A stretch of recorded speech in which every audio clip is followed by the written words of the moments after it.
Ok, entonces comenzamos con la Constitución, que menciona el artículo primero, que es sobre la garantía de los derechos, el artículo segundo de los derechos de los pueblos indígenas y el artículo cuarto, en donde menciona en su párrafo quinto el derecho al medio ambiente sano.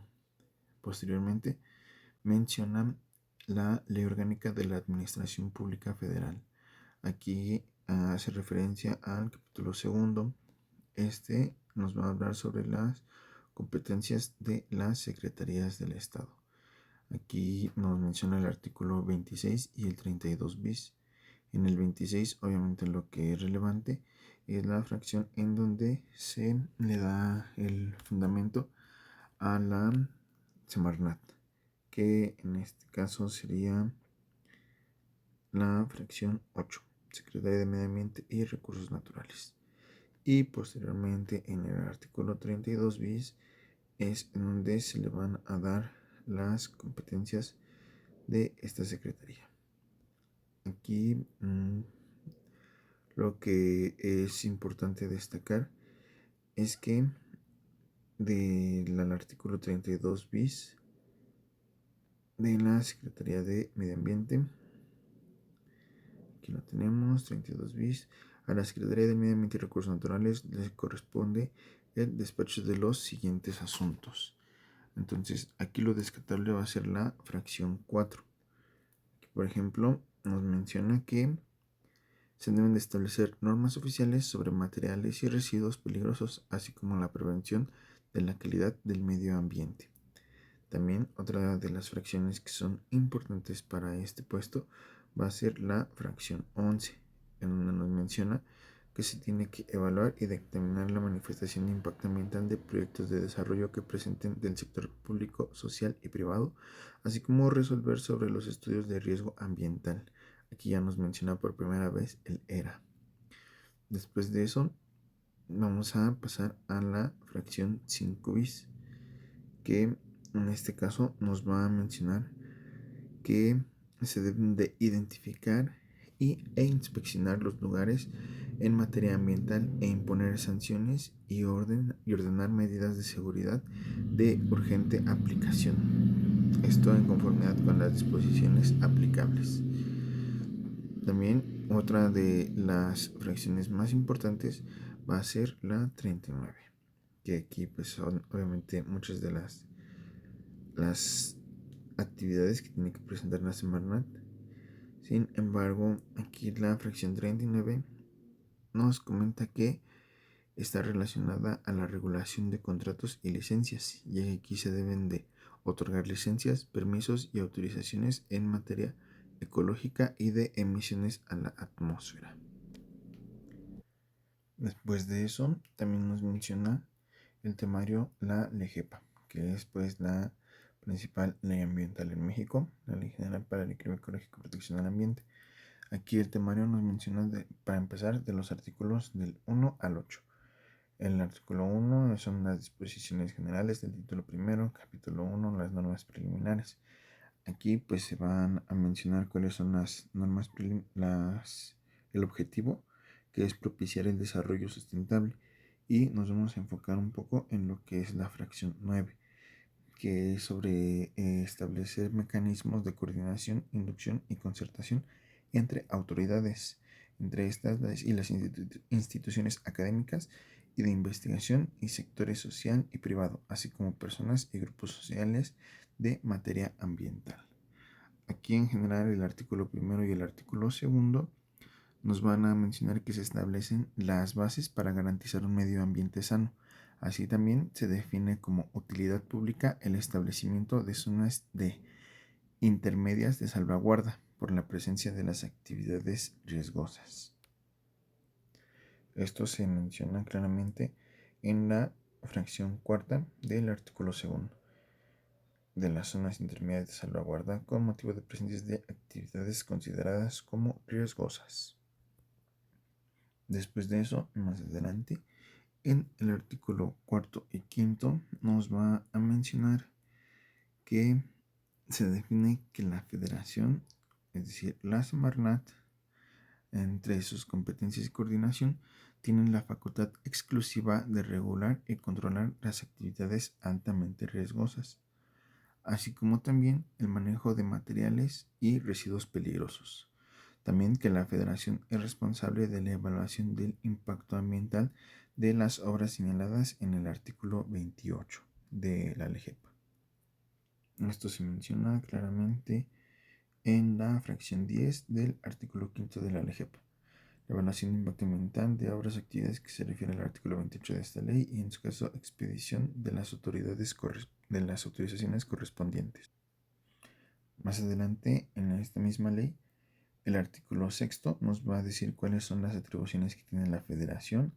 El artículo 7, las que le corresponden a los estados. Y por último, el artículo 8, que es lo que le corresponde a los municipios, delegando así lo que es de autoridad federal y local. Ahora pasando al artículo 28, que ya es donde empieza la sección 5, la sección quinta de la evaluación del impacto ambiental.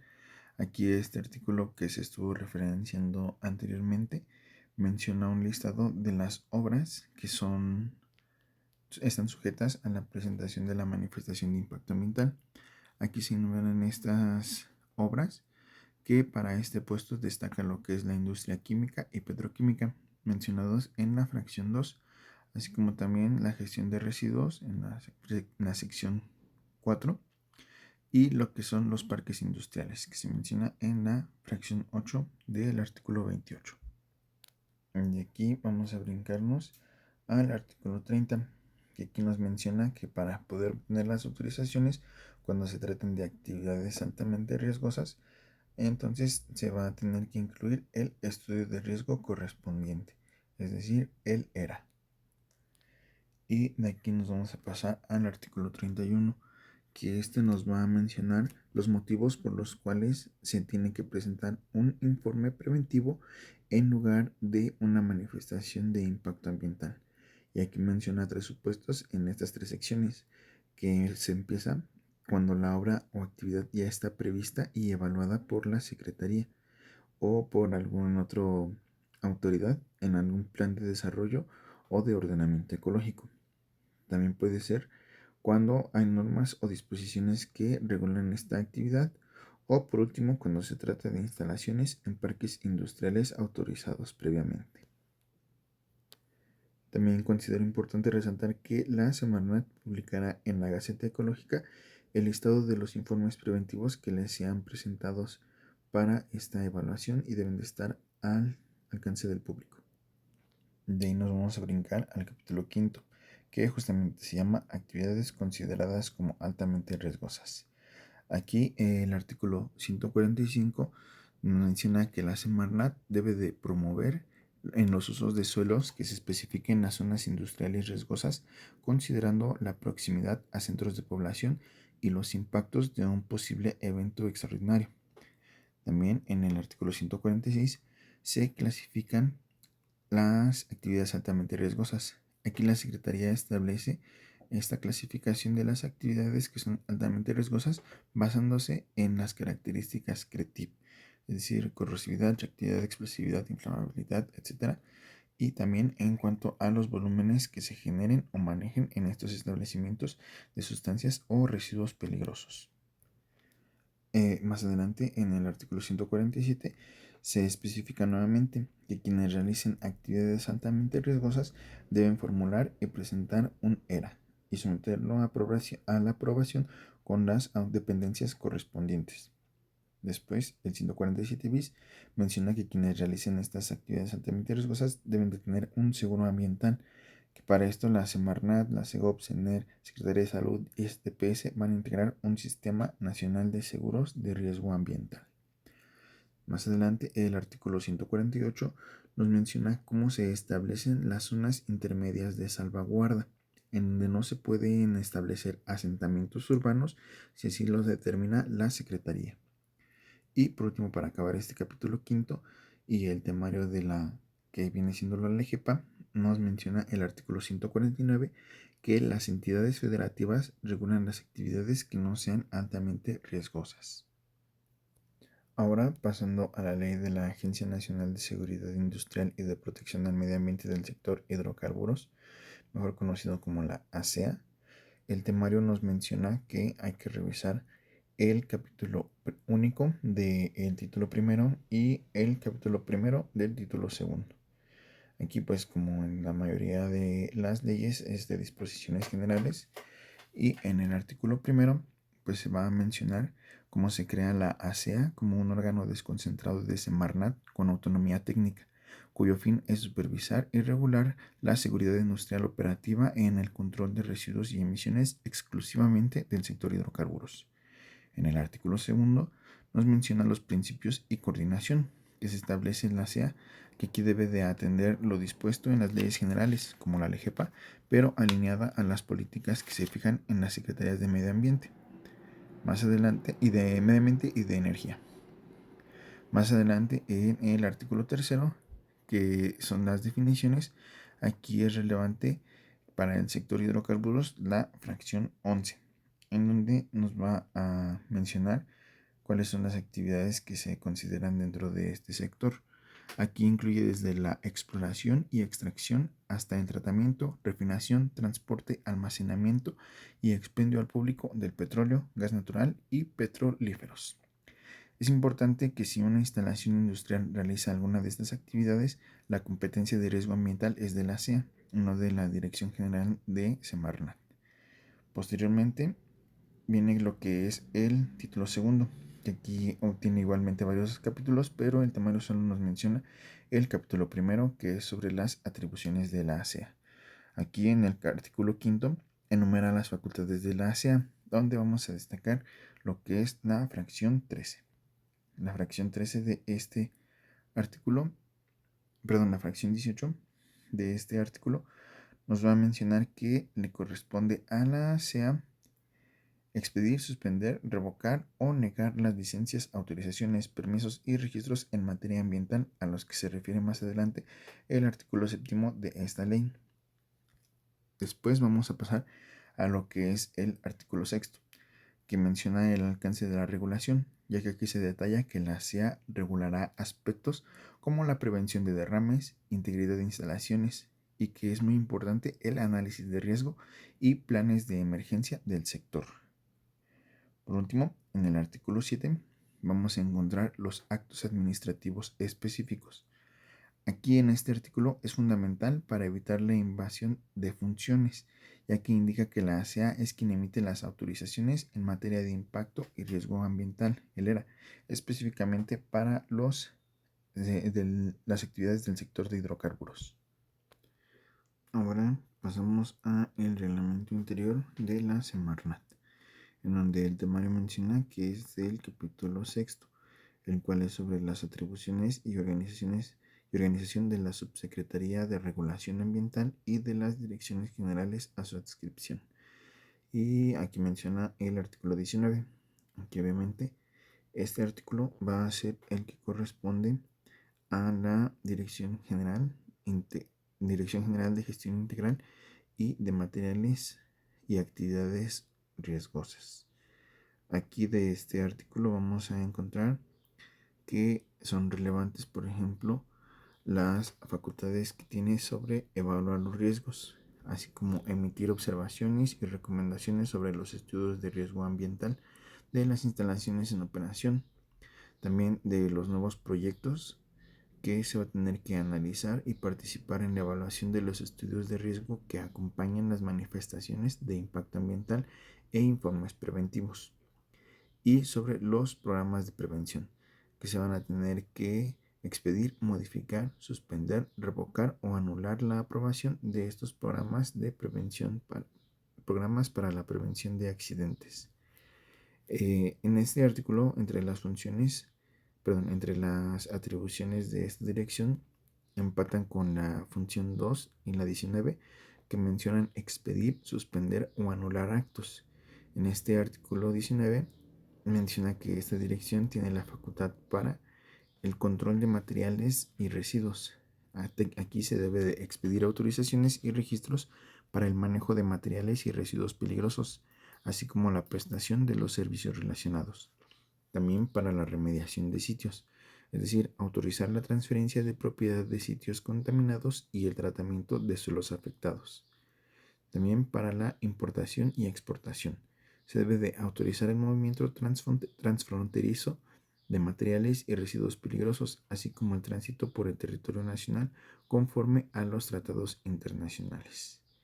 Igualmente, la normalización y criterios técnicos, ya que para las funciones relacionadas con los comités de normalización que se establecen en las funciones 4 y 15 de la vacante, se menciona la participación en comités, que se deben participar en los comités consultivos nacionales de normalización y en los técnicos de estandarización. También la fijación de criterios, que se deben de determinar los criterios para el uso y manejo de sustancias químicas y residuos peligrosos, así como para la remediación de suelos. También se menciona lo que es la infraestructura de la calidad, ya que se debe de dirigir la revisión sistemática de instrumentos normativos conforme a la Ley de Infraestructura de la Calidad para su confirmación, modificación o cancelación.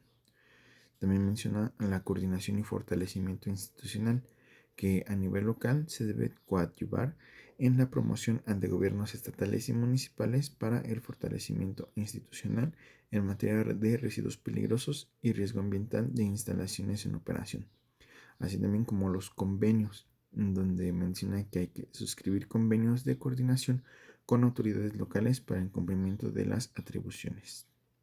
Aquí hay una excepción crítica en cuanto al sector hidrocarburos, ya que es vital recordar que casi todas las facultades de manejo de residuos, estudios de riesgo y remediación de sitios tienen la salvedad de que no aplica cuando se trate de actividad del sector hidrocarburos, ya que esto es competencia de la ASEA.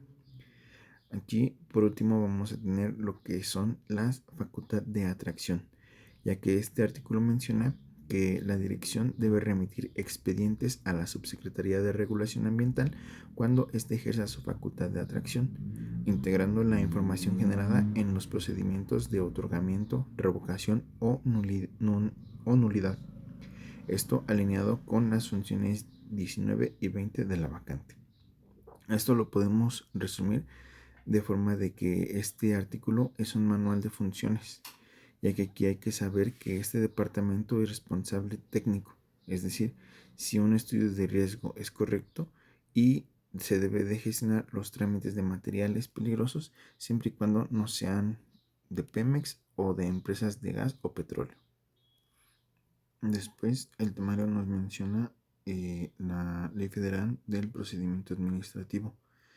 Esta, supuestamente el temario dice que del artículo 1 al 96, pero pues solo tiene 96 artículos, así que es todo el documento. De estos, lo que es rescatable es, por ejemplo, dentro del artículo segundo y del 19, las funciones. Aquí menciona que se deben de incluir lo que es la expedición, suspensión, revocación o anulación de los actos de autoridad, así como lo son los estudios de riesgo. En el artículo tercero, aquí se establecen los elementos esenciales para que las resoluciones sean válidas. Estas deben de ser expedidas por un órgano competente, tener objetivo lícito y estar fundadas y motivadas, además de constatar por escrito con una firma autógrafa de la autoridad competente. En los artículos sexto y séptimo, aquí nos va a mencionar que se deben de determinar las consecuencias de omitir requisitos. Es decir, la falta de competencia o de fundamentación produce la nulidad, que es el acto que no se presume legítimo, mientras que algunos errores menores, en cuanto puede ser por ejemplo el nombre o el registro, producen la anulabilidad del acto en el subsane. También vamos a pasar por ejemplo a lo que es lo que viene siendo el artículo 17 y 17A, en donde nos va a mencionar que para el caso de los plazos y el silencio administrativo, en el artículo 17 se establece la regla general de 3 meses para que la dependencia pueda resolver. Si no hay respuesta en este tiempo, se entiende una negativa ficta, es decir, una resolución en sentido negativo al ciudadano. Mientras que el artículo 17A regula la prevención. Si una solicitud de un estudio de riesgo está incompleto, se tiene la obligación de pedir al interesado, solamente por una ocasión y por escrito, el subsane de la falta en un plazo no menor a 5 días hábiles.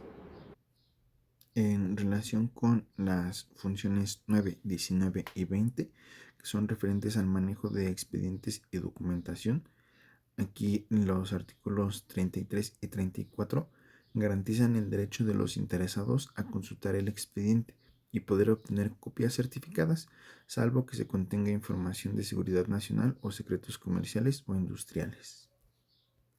En el artículo 42 se hace énfasis en que si se recibe un documento para el cual no se es competente, se cuenta con 5 días para enviarlo a la autoridad correcta. Y el artículo 43 menciona que se prohíbe rechazar escritos en las unidades de recepción.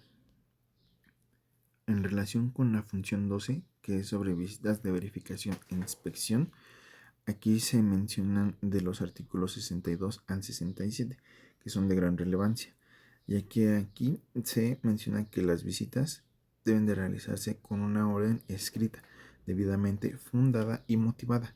En estas, el verificador debe de portar una credencial vigente con fotografía y se debe de levantar al final un acta circunstanciada en presencia de 2 testigos.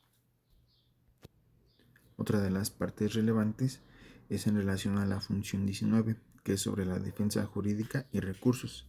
Aquí en el artículo 83 se establece lo que es el recurso de revisión, mediante el cual los ciudadanos pueden impugnar las resoluciones que se emitan cuando pongan fin a un procedimiento. En el artículo 85 menciona que el plazo que tiene un ciudadano para presentar una queja a la resolución es de 15 días hábiles. Después el temario menciona la Ley Federal de Responsabilidad Ambiental. Aquí menciona de los artículos 1 al 14 y el 52, 53 y 54. Dentro de los primeros artículos del 1 al 9 hay que destacar lo que es el objeto y el alcance, ya que aquí se regula la responsabilidad por daños al ambiente y la obligación de reparar o compensar los daños a través de procesos judiciales o administrativos. Se reconoce que el daño ambiental es independiente del daño patrimonial de los propietarios. También se define lo que es el daño, que es la pérdida, deterioro o afectación adversa inmensurable de hábitats, ecosistemas, elementos naturales y servicios ambientales. En el artículo 6 menciona que no se considera que exista daño si la afectación fue identificada y autorizada previamente por la Secretaría de Medio Ambiente. Esto mediante una manifestación de impacto ambiental o informe previo, y que se cumplan con todas las condicionantes impuestas. Esto es una conexión directa con la función 6 del puesto. Ahora también en el artículo 8 menciona lo que son las atenuantes, ya que aquí de contar con garantías financieras, que son los seguros de riesgo ambiental obtenidas conforme a la LEGEPA antes de que se ocurra un daño, se considerará como una atenuante en caso de que haya sanciones. Para los artículos del 10 al 14 ya entran dentro del capítulo 2, que es sobre las obligaciones derivadas de daños ocasionados al ambiente. Aquí se menciona que la responsabilidad de reparar, ya que cualquier persona física o moral que cause daño al ambiente está obligada a repararlo, o si no es posible, a la compensación ambiental. También que se debe de actuar para evitar que el daño crezca.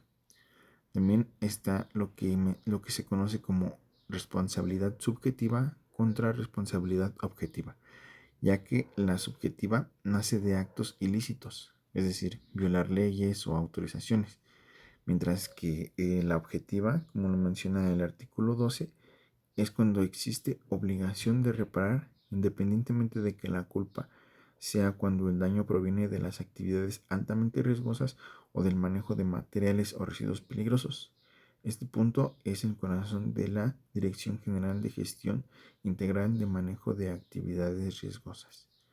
También se menciona lo que es la reparación y compensación, ya que la reparación consiste en restituir los elementos a estado base, es decir, como estaban antes del daño, mientras que la compensación es excepcional y procede si la reparación es imposible o si se trata de obras ilícitas que la Secretaría decide autorizar posteriormente bajo estrictas condiciones y sanciones. Ahora pasando a la última parte que se menciona de esta ley, es en el título tercero, con su capítulo único de responsabilidad penal en materia ambiental. Aquí están estos 3 artículos del 52 al 54, en donde nos menciona sobre la aplicación. Es decir, estas normas se aplican a conflictos derivados de los delitos contra el ambiente. El Ministerio Público debe solicitar de oficio la reparación de daño. También la denuncia inmediata.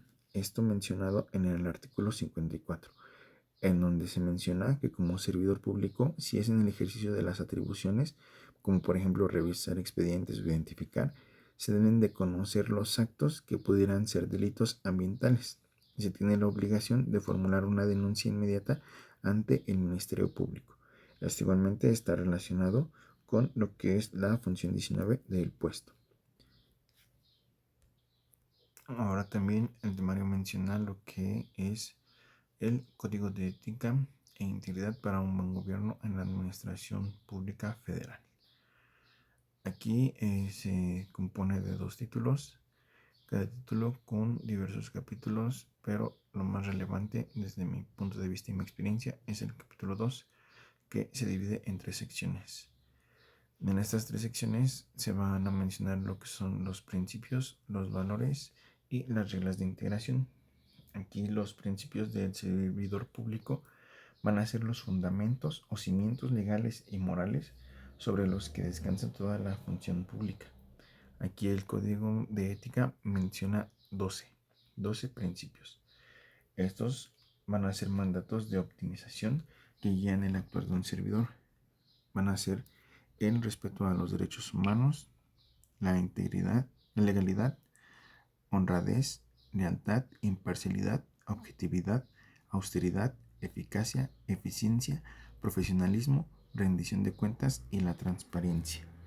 Aquí uno de los principios más relevantes es el de objetividad, ya que es crucial para emitir opiniones técnicas, asegurando que las decisiones se basen en evidencias y no en emociones o en simpatía.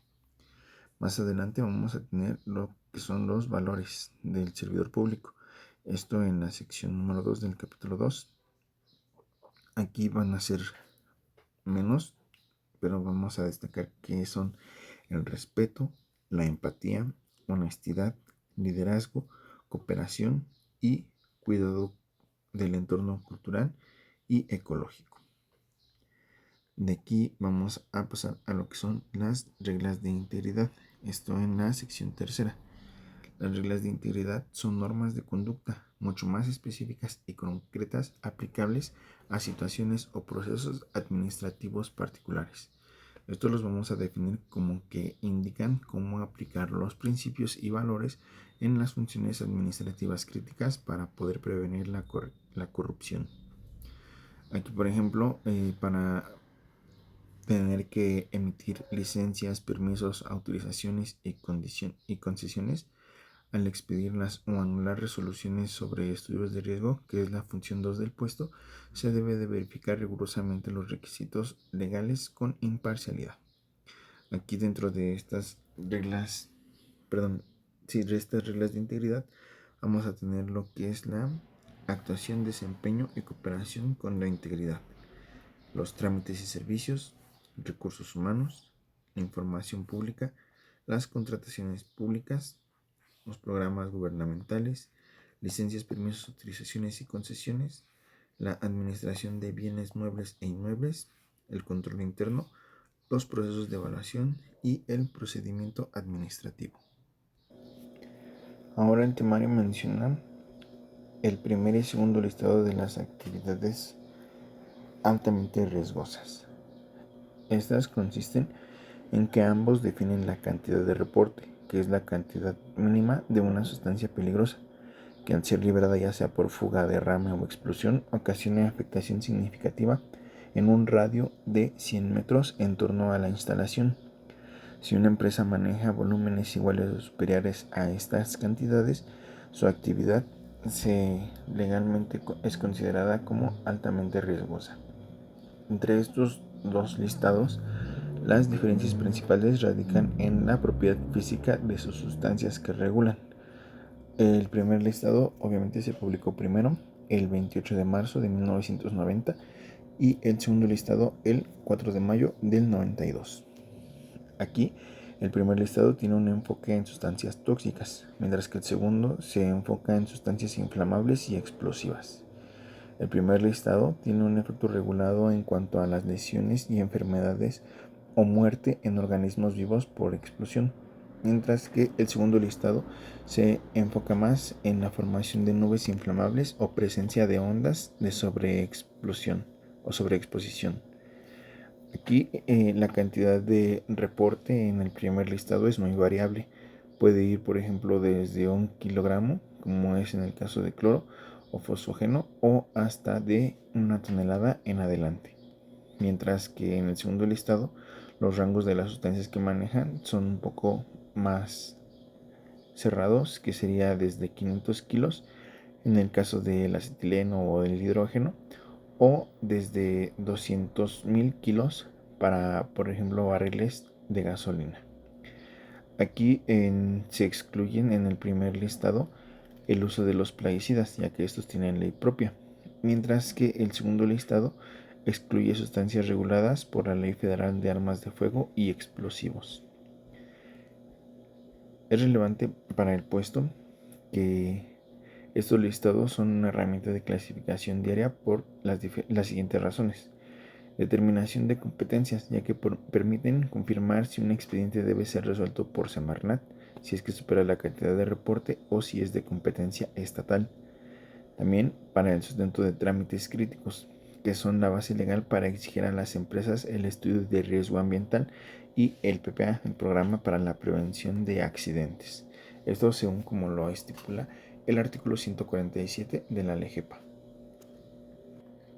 También otro de los puntos importantes de estos listados es que ayuda a definir las zonas de salvaguarda, es decir, define las distancias de seguridad necesarias entre la industria y los centros de población, ya sean zonas intermedias de salvaguarda, que en donde se debe de mitigar los efectos negativos para la salud y el ambiente. Ahora pasando a la norma oficial 018 STPS del 2015, que es sobre el sistema armonizado para la identificación y comunicación de peligros y riesgos por sustancias químicas peligrosas en los centros de trabajo. Aquí, como su nombre lo menciona, establecen el sistema armonizado, GHS por sus siglas en inglés, y aquí este se define como el sistema global que se utiliza en esta norma para clasificar a las sustancias químicas por sus peligros físicos y para la salud. Aquí tiene relación con los listados de las actividades altamente riesgosas, ya que mientras estos listados de Semarnat definen si una actividad es altamente riesgosa por su volumen, la norma 18 los define por su naturaleza del peligro, es decir, si es tóxico, inflamable, etc. Esto lo hace mediante pictogramas y frases específicas. De esta norma es importante resaltar que establece que se deben de utilizar las HDS, hojas de datos de seguridad. Estas deben de tener 16 secciones, de las cuales la sección 9 menciona las propiedades físico-químicas de la sustancia y la sección 11 menciona la información toxicológica que le corresponde. Ahora repasando el decreto de la zona de salvaguarda de la planta química Fluor SADCB, lo relevante es su fecha de publicación, que fue el 11 de enero de 1991. Esto entre los dos listados de actividades altamente riesgosas que fueron en el 90 y en el 92. Aquí la sustancia que define a esta actividad como de alto riesgo son principalmente almacenadas y producidas en esta planta, lo cual motivaron el decreto es el ácido fluorhídrico y sulfúrico. En los estudios se determinó que las emanaciones no controladas de ácido fluorhídrico representaban el riesgo mayor para la salud humana fuera de las instalaciones. Ahora, su zona intermedia de salvaguarda, CIS por las siglas, tiene una extensión total que comprende 241 hectáreas en el municipio de Matamoros, Tamaulipas. En radios de seguridad, en el modelo matemático que establecieron, es de distancias mayores de 2000 metros a partir de la chimenea de la planta. La concentración del ácido fluorhídrico no es dañina, es decir, este radio de 2000 metros se divide en dos áreas específicas. El área de alto riesgo, determinada por un radio de 1600 metros desde la chimenea de esta zona. Aquí en esta zona queda prohibida la ubicación de nuevos asentamientos humanos y solo se permiten actividades agrícolas, preferentemente frutícolas, y agroindustriales con baja intensidad de personas. Y posteriormente viene lo que es el área de amortiguamiento. Esta está determinada por un radio adicional de 400 metros, es decir, del metro 1601 al metro 2000. Aquí se permiten actividades agrícolas e industriales especializadas, siempre que las empresas garanticen un rápido desalojo y no genere riesgos adicionales. Aquí cabe mencionar unas medidas relevantes adicionales, que fueron la reubicación, ya que el decreto ordena la inducción de la reubicación de las personas que habitan actualmente en el área de alto riesgo, y la vigilancia, en donde las Secretarías de Desarrollo Urbano y Ecología, en ese entonces, hoy en día Semarnat, y la Secretaría de Salud y también la Secretaría de la Reforma Agraria son las encargadas de vigilar el cumplimiento de este decreto. Aquí, como notorios, todos los actos y contratos de propiedad del predio son sobre la CIS, es decir, la zona intermedia de salvaguarda. Estas deben de incluir obligatoriamente una referencia a este decreto. Y por último, para terminar, vamos a tener lo que son el ERA y el PPA. En el ERA, Estudios de Riesgo Ambiental, su objetivo principal tiene una base técnica, ya que se enfoca en identificar, jerarquizar y evaluar los peligros y riesgos, estimando sus consecuencias mediante modelos matemáticos. Mientras que el PPA, Programa para la Prevención de Accidentes, tiene un objetivo más enfocado en el plan de acción, esto para poder desarrollar medidas preventivas, correctivas y de atención para responder a los escenarios identificados en el ERA. Es decir, uno tiene que ser antes que el otro. Ahora, el ERA tiene un enfoque analítico y predictivo, preguntándose qué es lo que puede pasar y qué alcance tendría. Mientras que el PPA tiene un enfoque operativo y de respuesta. ¿Cómo lo vamos a evitar? ¿Cómo vamos a solucionar si pasa? Ahora bien, el ERA tiene naturaleza de trámite, que es un aviso. Este sirve como un soporte técnico, mientras que el PPA es una solicitud de aprobación formal ante diversas secretarías. Ahora bien, aquí tienen una relación, ya que el ERA es el insumo técnico independiente para el PPA, mientras que el PPA se basa estrictamente en los eventos detectados en el ERA. Ahora, el ERA se va a tener que desglosar mediante diferentes niveles de riesgo. El nivel 0 es para los ductos, es decir, instalaciones terrestres que transportan sustancias peligrosas.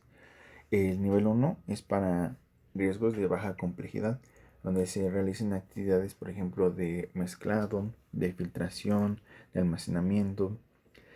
Y el nivel 2 es de complejidad media. Aquí va a ser para procesos de destilación, de refrigeración, absorción, almacenamiento presurizado o algún otro que tenga como presencia de reacciones químicas o esté cerca a zonas habitacionales o de reserva. El nivel 1 puede estar cerca de zonas industriales o agrícolas. Y por último está el nivel 3. Este va a ser de alta complejidad. Aquí son complejos químicos o petroquímicos donde se pueden producir sustancias críticas como cloro, amoníaco, etc. Y aquí pueden haber antecedentes de accidentes mayores o interacción con otras empresas de alto riesgo. Ahora bien, se tienen que utilizar criterios de modelación para poder definir las zonas de salvaguarda. Esto se define mediante el ERA. Aquí se van a utilizar, pueden ser por toxicidad, por inflamabilidad o por explosividad. Si es por toxicidad, esto va a estar enfocado en la concentración de la sustancia. Aquí para las zonas de alto riesgo se va a utilizar el índice IDLH, es decir, inmediatamente peligroso para la salud o la vida. Y para la zona de amortiguamiento se van a utilizar valores de TLV-TWA, que es el promedio del tiempo ponderado, o el TLV-STL, que es el límite de exposición de tiempo corto. Mientras tanto, para el caso de la inflamabilidad, esto va a estar determinado por radiación térmica. Aquí la zona de alto riesgo va a estar determinada por